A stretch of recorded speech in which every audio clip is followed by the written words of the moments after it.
One's experience in life will never be identical to another.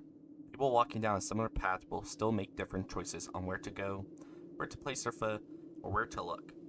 Even the same culture or beliefs, little differences come through. One thing that all living beings share is death. All those who live will one day die. To most, Claire Woods was just a normal woman. She graduated from the local high school in her small town, got herself a job at the nearby city that helped widen her worldview just a little bit, and dealt with the other stuff of a child finally entering the adult life. Only few of those close to her would know of the hardships she had to endure through her short life, even fewer of those who cared. Most would not know of the abuse and torture that Claire dealt with almost every day while she grew up, or of her supernatural ability to know when someone's luck ran out for the last time, or how that ability pushed her abuser to go even farther on Claire. To most, only the gruesome sight at her family home and the state they found her father in would be known. Claire's cries and screams that was caused by that man would never be heard by most.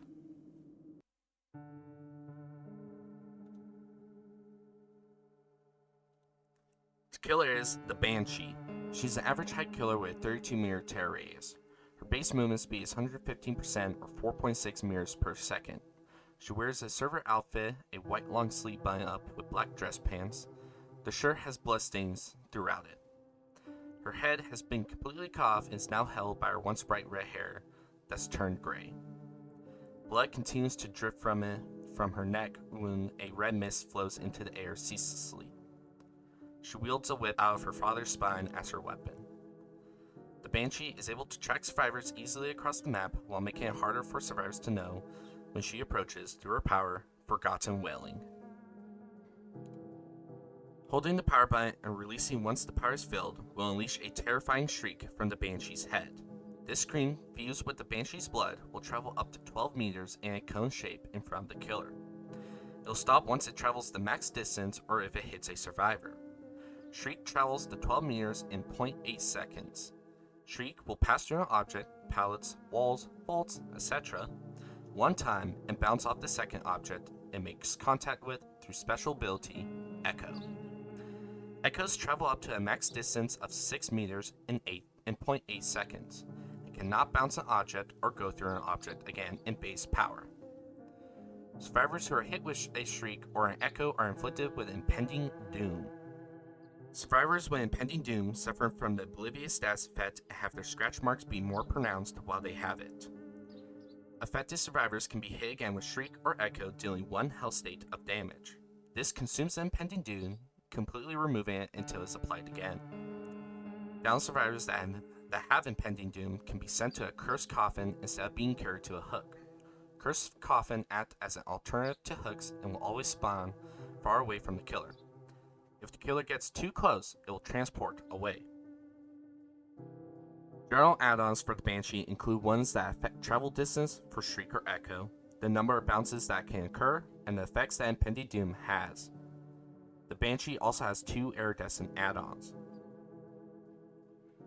Bloody Birthday Photo. A cherished photo of Claire's birthday in freshman year.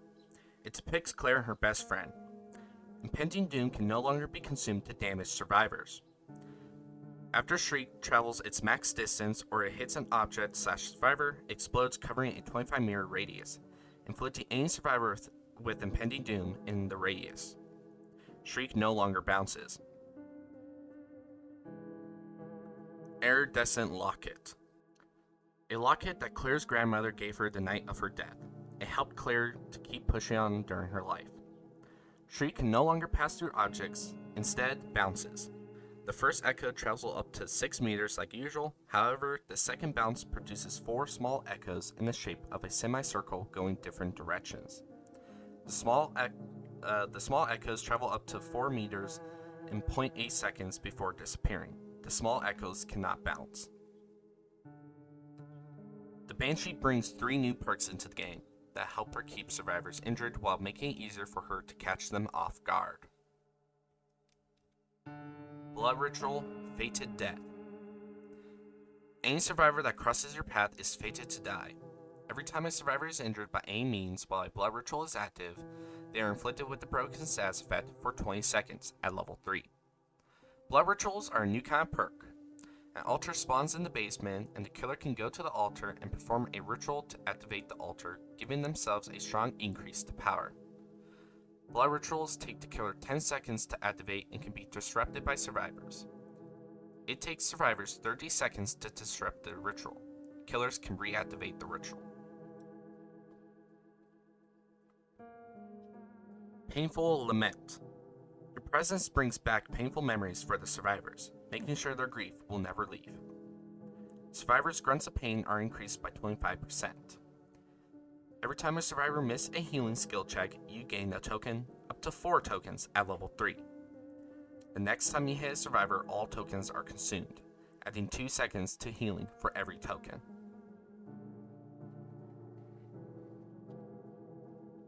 Blinding Blood. Your savagery knows no bounds, and survivors who witness the horrors are blind to your advancements. Whenever you down a survivor, any survivor in your terror radius becomes oblivious and blinded for 30 seconds. Perk then goes on cooldown for 30 seconds at level 3. Elizabeth Jones was a quiet and reserved person. She was someone that if you looked at, you would not be able to tell what she was thinking. Through her stoicism, she became someone that people felt they could rely on. It seemed that she would be able to deal with anything, but underneath her hard exterior was a weak and scared girl. Elizabeth is a tall woman with her long blonde hair tied up in a messy bun. She wears her green and red work shirt with black jeans. She dons her old massive stoicism, and the entity's realm bring her abilities to predict the deaths around her with her. Elizabeth brings in 3 new perks into the game that steal those around her and help her change her fate as the match goes on. Stoicism. You keep your emotions close to your chest, not letting yourself break even in the toughest of situations. While you are injured, any survivor staying in 10-meter range of you recover from status effects quicker by 20% at level 3.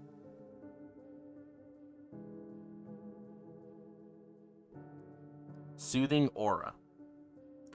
Your presence has a calming effect on others, boosting hope and letting them focus on things easier.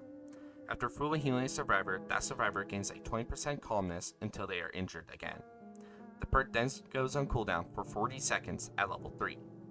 Calmness is a new status effect that both increases sounds from a killer, footsteps, breathing, etc., and grace skill check zones by a percentage. Twist of Fate. As the stakes grow, your ability to predict and change fate does as well. Every time a survivor that is not you is hooked, you gain a token, up to 5 tokens at level 3. The next time you gain endurance, all tokens are consumed, adding 1 extra second to the endurance for every token. Common cosmetics for the Banshee and Elizabeth include simple recolors. An ultra-rare cosmetic for the Banshee is the Headless Horseman with a cow whip and jack-o'-lantern replacing the head. An ultra-rare cosmetic for Elizabeth is a bright-colored clown costume from a Pretty Fawn Halloween. I hope you guys enjoyed. This is pretty rough. I think I say that for every one, but just a lot of stuff and has really pushed and really want to get this out during March. So that is on me, but I hope you guys enjoyed it. Originally, this killer was going to be called the Ghoul. However, during the outlining and planning, I guess, phase of this for this DBD IF, we decided against it and go with a Banshee, and pretty good call, I would say, since we're getting Tokyo Ghoul in DBD. So that's just kind of fine. This killer was we kind of went for a mix of a Banshee and a Dullahan, as you probably tell from the kind of description, and I think we did a pretty good job. I hope it was kind of conveyed, but you know. And then